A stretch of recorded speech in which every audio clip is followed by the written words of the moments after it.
Salut à tous, c'est Dylan du Grenier Geek. Alors aujourd'hui, je vous présente un iPad.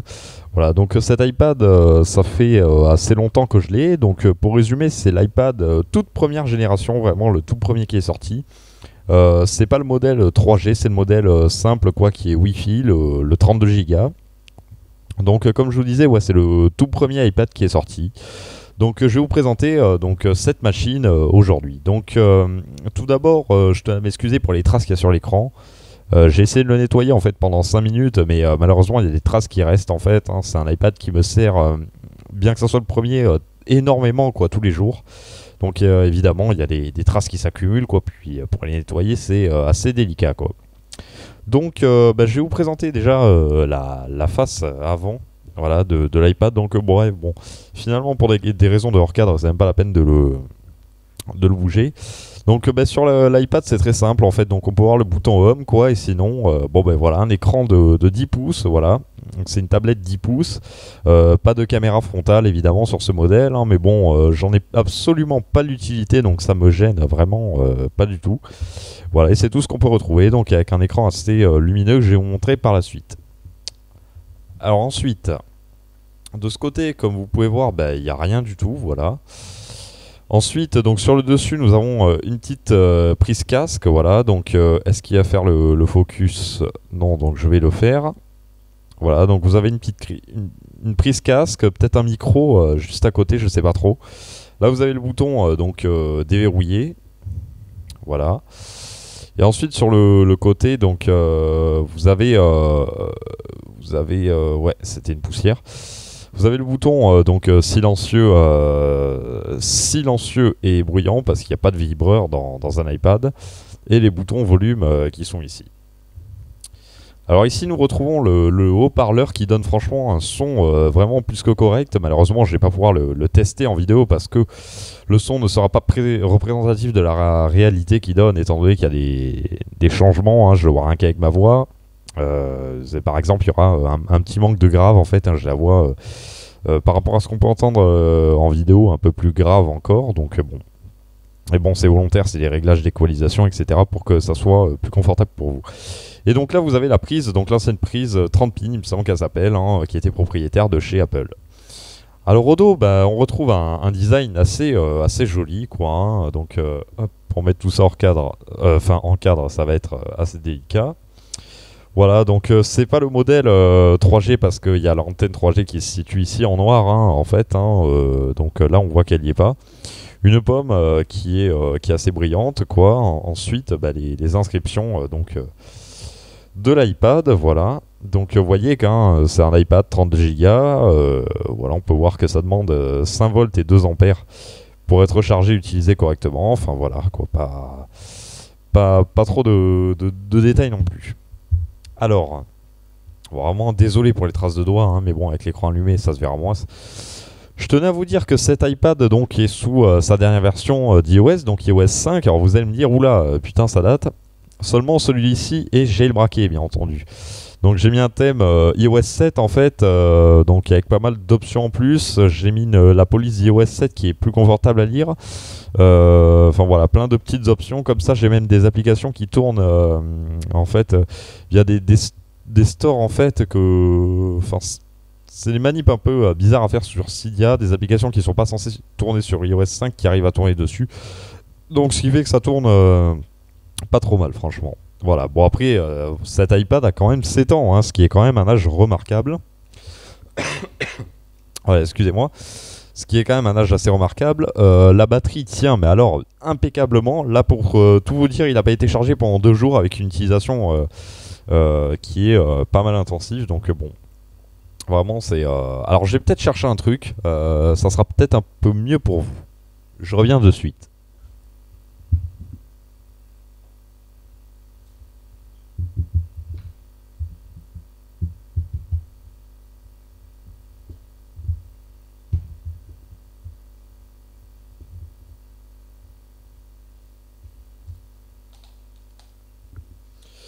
Voilà, donc bon, coucou, vous me voyez dans le reflet de l'iPad, voilà, ça sera un peu mieux pour vous, voilà, bon, ça me stresse un peu, c'est pas...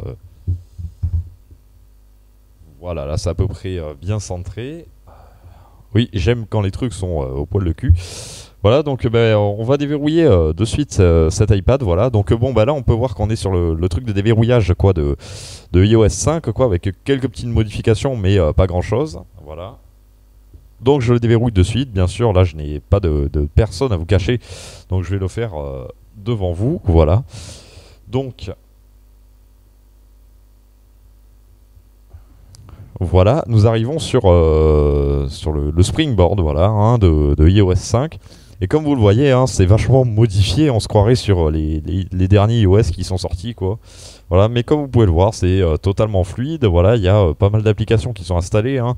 C'est pour ça que je vous disais, bon, iOS 5, ok, bon là ça commence vraiment à dater. Puis il n'y a pas tellement eu de trucs développé sous iOS 5 et ça commence vraiment à dater, donc c'est vrai que Cache Express, comme je vous disais pour en revenir à la vidéo précédente ou je sais plus quand, aurait eu raison de me dire que quand même c'est un peu obsolète, mais ça reste franchement un bel outil de travail, hein, franchement, même pour s'en servir chaque jour, hein.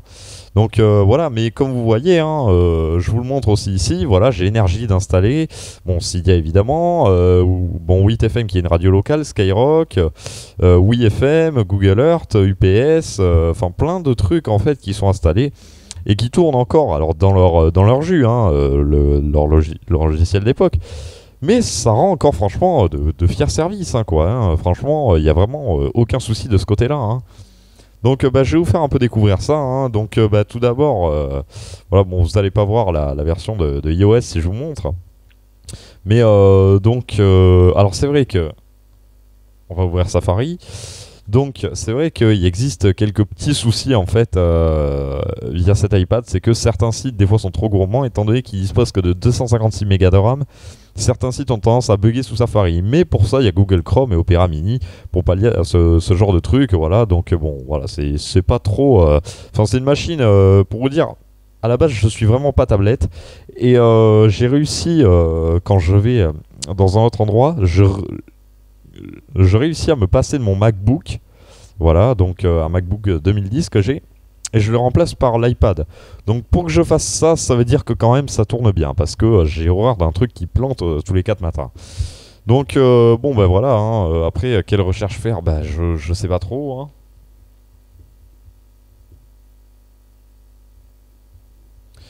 Voilà, hein, bon, vous voyez que côté affichage, quoi, des recherches, quoi, il y a pas plus de soucis que ça, quoi, hein. Vous voyez, c'est fluide. Pour lancer, bon, c'est vrai que là, il n'y a pas grand truc à afficher, mais vous voyez que c'est quand même fluide, hein, quoi, pour une tablette qui a 7 ans. Enfin, je connais des tablettes Android qui ont 2-3 ans, qui rament 15 fois plus que ça. Voilà, donc bon, voilà, c'est pas non plus trop dégueulasse, quand vous voyez que le clavier, paf, ça vient de suite. Ça rame pas comme certains trucs chez Android.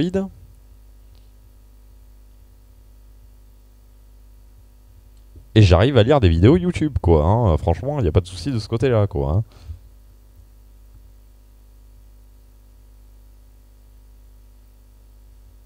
Alors, je vais taper dans la barre de recherche parce qu'il me l'affiche pas ici.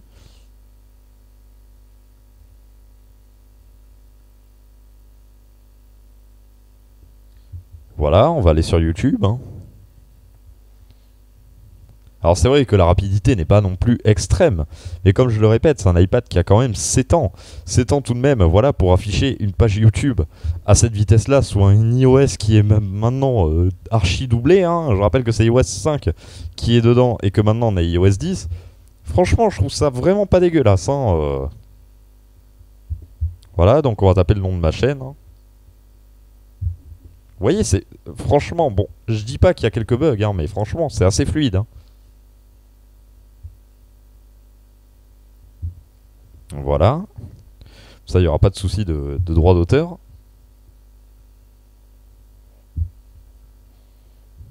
Vous voyez, ça galope quand même assez rapidement, hein. Donc, ben, on va regarder la FAQ, hein.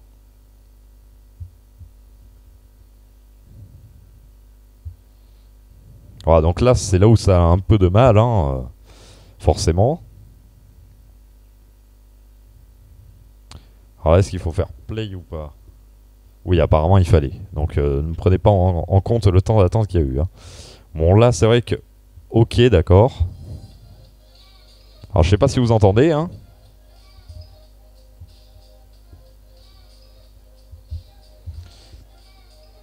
voyez, il y a vraiment aucun souci, quoi. Enfin, on va sur YouTube comme avec n'importe quel truc, quoi.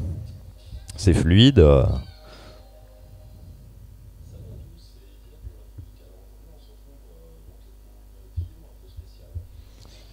Voilà, enfin, y a vraiment aucun souci, quoi. Hein.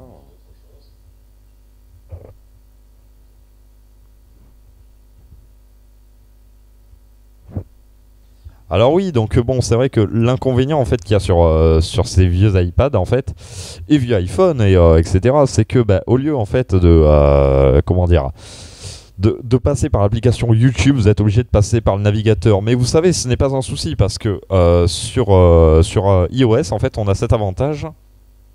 Alors bon, par contre, ce que je fais est un réflexe à chaque fois. Certains sont pour, certains sont contre. Mince, j'ai jamais eu de souci moi de ce côté-là. Donc voilà, je ferme mes trucs à chaque fois. Mais on peut en fait, là vous croyez que c'est YouTube en fait, mais non, c'est juste un raccourci Safari. C'est-à-dire que bah, je clique dessus, ça m'ouvre YouTube tout simplement, que ça soit dans Safari ou dans l'application. Je vois pas la différence en fait qu'il y a, hein, parce que côté performance, c'est exactement le même truc. Hein, j'ai eu l'occasion de tester sur la tablette à la fin en fait, donc qui est sous iOS 9. Et c'est vrai que côté performance, qu'on l'ouvre dans le navigateur ou en application, c'est exactement la même chose. Donc bon, voilà, il n'y a pas de souci de ce côté-là. Hein. Donc bon, bah après, qu'est-ce que je pourrais vous montrer comme petite application quel est un truc assez sympa. Alors c'est vrai qu'il y a des applications, il me semble, voilà, qui sont, voilà, ça comme vous pouvez le voir.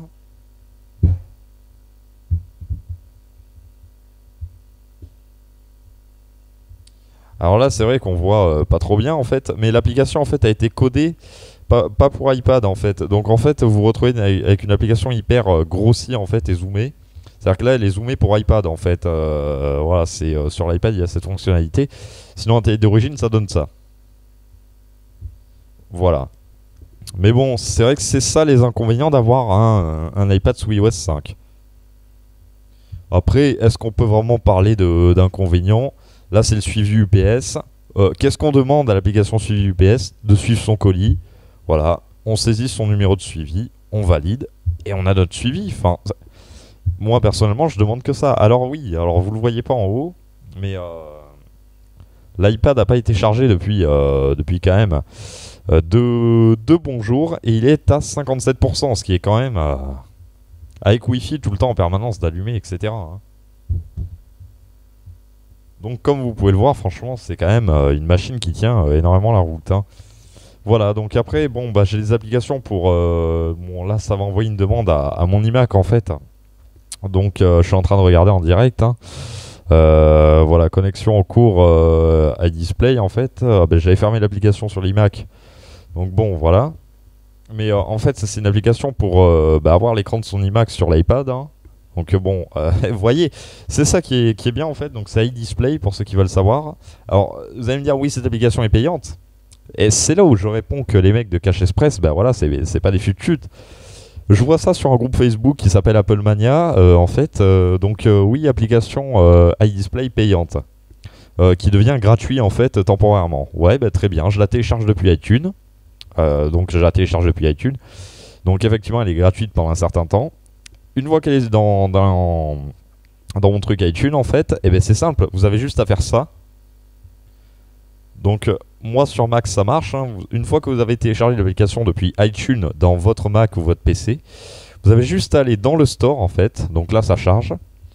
Voilà, bon bah la catégorie est déjà, vous allez juste aller dans la catégorie achat, et là bah, vous avez toutes les applications que vous avez téléchargées, et automatiquement si vous les avez déjà téléchargées sur iTunes, on va dire à 95% des applications, vous cliquez sur le nuage avec la flèche pour télécharger et ça va vous dire cette application nécessite machin d'iOS, mais est-ce que vous voulez télécharger la dernière version compatible? Alors vous faites OK, ça vous télécharge la dernière version compatible. Voilà, et ça vous permet d'avoir énormément de logiciels en fait et d'applications même si c'est la même chose, bon, dans leur jus d'époque, mais en général, c'est des petites améliorations de rien du tout qui sont faites dans les applications, hein, c'est pas grand chose. Donc oui, vous allez avoir un peu une application avec un look, excusez-moi, old school. Voilà, j'ai voulu faire la contraction, quoi. Mais bon, c'est-à-dire qu'il y a 7 ans. Mais les fonctionnalités de base de l'application seront là et fonctionneront normalement nickel. Donc bon, hors Facebook, apparemment, j'ai appris qu'ils tournaient plus là-dessus, mais c'est pareil, on peut avoir Facebook. Enfin, moi j'ai Facebook en fait ici, donc ça c'est l'application officielle qui est installée ici. Vous voyez qu'elle fonctionne encore, mais la discussion instantanée n'est pas disponible. Mais pour la voir, c'est tout bête, hein. Alors je sais plus où je l'ai mis. Voilà, j'ai mis un raccourci ici. Et là, bah, c'est Messenger comme ma discussion instantanée. Donc ça remplace l'application et c'est Messenger depuis Safari qui fonctionne nickel. Donc voilà, c'était pour vous montrer un peu que bah, voilà un iPad quoi. Donc un iPad 1 qui est sorti en 2010, en 2017. Bah non seulement c'est assez fluide, ça fonctionne. Bon, c'est sûr que attention, hein, on est loin des derniers iPads, des iPad Pro, etc. Ça, j'ai une machine que j'aimerais vraiment tester. On est loin de ça, d'accord, hein, j'en suis tout à fait conscient, mais franchement, pour avoir vu des Galaxy Tab, des trucs et des trucs comme ça, qui au bout de 2-3 ans ramaient à mort, même après les avoir réinitialisés, etc., je peux vous dire que quand on me dit Apple fait de l'obsolescence programmée, oui et non, parce que regardez quand même, vous avez une batterie Mastoc dedans, je l'ai acheté d'occasion il y a 4 ou 5 mois cet iPad. Voilà, non, moins, 2 mois, 2 mois et demi. Alors, je connaissais pas Back Market encore à cette époque-là, j'avais acheté d'occasion et voilà, cet iPad, j'ai demandé des trucs au proprio. Voilà, donc il a la batterie d'origine, quoi, il a 7 ans, il tient encore sans aucun souci, c'est-à-dire que là il est marqué 58%, mais j'en ai encore pour un jour et demi à utiliser à fond comme je le fais. Voilà, des fois le rétroéclairage est allumé pendant toute l'après-midi hein, sur cet iPad, hein, ce qui a été le cas cet après-midi. Donc je sais pas si vous vous en rendez compte, quoi, enfin c'est un truc de branque, quoi. Et donc 7 ans, batterie d'origine, écran avec des couleurs franchement qui pètent, je trouve, hein, franchement c'est pas une dalle totalement dégueulasse. Vous voyez que bon, à part ici, à la limite, oui, bon, il y a un petit ralentissement sûrement du au clavier, etc. Mais sinon, regardez ça, franchement, c'est fluide, quoi. Bon, les trucs de notification qui fait un peu pitié, oui, par rapport à ce qu'on connaît maintenant. Voilà, mais vous voyez que c'est fluide dans l'ensemble et c'est vraiment très fonctionnel. Pour que je puisse me passer de mon MacBook, en fait, juste, vous voyez, vous avez une notification Facebook qui tombe, bah voilà, hein, donc... c'est franchement, c'est fonctionnel, quoi, comme appareil de tous les jours, hein. Donc voilà, bon après il n'y a pas l'appareil photo etc, les améliorations qu'ils ont fait, mais perso c'est des trucs que je m'encarre, moi je prends pas une tablette pour faire des photos personnellement, donc voilà, je prends à la limite un téléphone, mais une tablette encore moins, quoi, j'en ai vraiment pas besoin. Donc voilà, enfin c'est vraiment un iPad quoi qui fonctionne vraiment énormément, et je suis franchement pas prêt d'en changer, hein, tant que, voilà, les mails, bon je vais pas vous montrer parce qu'il y a des mails perso dedans, hein, en fait, hein, des affaires avec des clients etc. Mais les mails, voilà, c'est hyper fluide, quoi. Ça rame pas du tout. Le serveur mail, enfin voilà, Google supporte encore les mails de ce truc, quoi. Enfin, de cette version d'iOS, quoi. Ce qui est franchement superbe, quoi. Et c'est pour vous dire que quand j'entends dire à droite, à gauche, ah oui, mais Apple fait de l'obsolescence programmée, sans déconner, dis-moi où. Enfin, je sais pas, j'ai encore un MacBook, moi, 2007 qui fonctionne. Bon, c'est Lyon dessus qui a d'installer. Bon, les applications sont dans leur jus, mais tout est compatible encore quoi sur les navigateurs, hein. Voilà, là c'est pareil. Vous voyez bien que YouTube, voilà, je vous ai montré d'emblée YouTube parce que je sais pas trop quoi vous montrer, mais YouTube c'est quand même gourmand quoi pour un iPad 1. Vous voyez que ça fonctionne quand même plutôt bien. Ça pédale pas, les images sont, il n'y a pas de lag ni rien. Donc voilà, et le pire dans tout ça, c'est que l'iPad ne chauffe même pas ni rien, ni que dalle quoi. Donc vous voyez que franchement ça fonctionne bien, donc je vois pas où est l'obsolescence programmée. Qui limite des versions d'iOS, ok, bah ça c'est normal, hein, on a vu la catastrophe que ça donnait avec iOS 9 sur un iPhone 4S, parce que les gens, plus ça va, plus ah oui, mais Apple bride les trucs d'iOS, mais c'est pas pour rien, hein. Moi je suis bien content que mon iPhone 4, enfin les deux là que j'ai acheté récemment, aient été limités sur iOS 7, hein. Ça suffit largement pour ce type de processeur. iOS 8, iOS 9 auraient été trop gourmands. Après on a des usines à gaz, comme les iPhone 4S. Et après, ça en fait des ailes de vis, quoi, de merde, quoi. Voilà, il n'y a pas d'autre truc. Je vois l'iPad mini à ma femme est limité à iOS 9.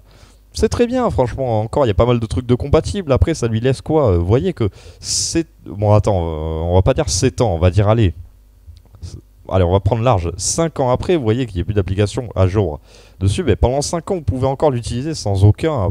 Enfin, à peu près aucun souci, quoi. Donc... franchement, ça laisse de belles années devant la tablette, quoi. Franchement, je vous jure, hein, j'ai testé une Asus quoi, il y a pas longtemps, qui avait seulement 2 ans. Déjà, bah, au démarrage, alors ça c'est pareil, le démarrage, ça démarre en 1 minute 30, quoi. Bon, ce qui est déjà pas mal. Mais l'Asus, elle a mis quand même 3 minutes à démarrer. Elle était sous Android 4.4, quoi. Et pour le réinitialiser de ça, alors qu'il y avait pas mal de trucs dedans, hein, enfin regardez, il est quand même pas vide, quoi. Et ben c'était plantage total, hein, c'est-à-dire qu'après le démarrage, je pouvais plus rien faire, plus la déverrouiller ni rien. Il a fallu que j'attende quasiment un quart d'heure pour en fait la remettre à zéro. Donc c'est pour vous dire la différence qu'il y a entre Apple, quoi, et Android. Après, bon voilà, chacun trouve des arguments tels qu'il en soit, mais bon là vous voyez, vous avez la preuve devant les yeux. Donc voilà, ben, j'espère vous avoir satisfait avec cet iPad. Retour des traces de doigts. Hop, voilà. Donc j'espère vous avoir satisfait avec cet iPad. Voilà, franchement, bon, bah, je vous laisse admirer encore une fois, voilà, l'arrière, quoi. Non, bon, c'est un fail, je peux pas faire ça, donc je vais le tenir. Hop, donc bah voilà, c'est franchement.